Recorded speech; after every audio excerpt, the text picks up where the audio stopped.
नमस्कार दोस्तों, स्वागत है आपका केस स्टडीज़ की सीरीज़ में।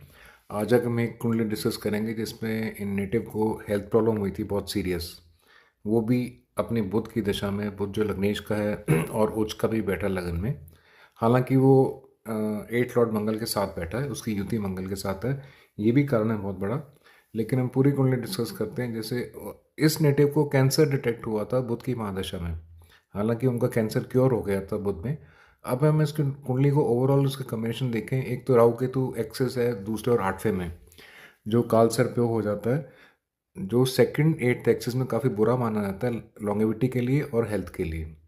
दूसरा, बुध बैठा मंगल के साथ, जो 8 लॉर्ड है वो तो है ही है।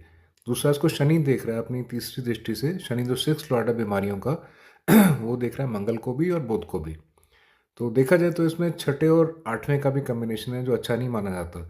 छठे और आठवें का रिलेशन है दृष्टि की वजह से। शनि जो 6 लॉर्ड है वो लग्नेश को भी देख रहा है और 8 लॉर्ड को भी देख रहा है।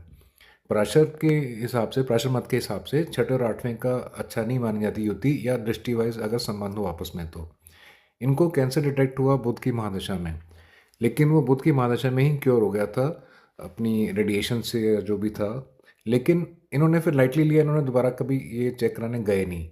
तो जैसे ही बुध की दशा हुई, केतु में इनका कैंसर इतना ज़्यादा फैल गया कि केतु में इनकी डेथ हो गई। उन्होंने चेक ही नहीं कराया रेडिएशन के बाद कि कैंसर दोबारा बढ़ रहा है कि नहीं।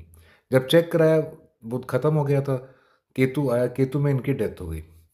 तो कहने का मतलब है लग्नेश हालांकि उच्च के हैं, अपनी राशि में बैठे हैं, लेकिन अपनी युति और दृष्टि की वजह से इतना ज़्यादा पीड़ित हो गया लग्नेश, इतना ज़्यादा अफ्लिक्ट हो गए हैं, इसकी वजह से इनकी मिडिल एज में डेथ हुई। और दूसरा, राहु केतु एक्सेस है दूसरे और आठवें को सबसे बुरा माना जाता है आपकी लाइफ के हिसाब से, आयु के हिसाब से।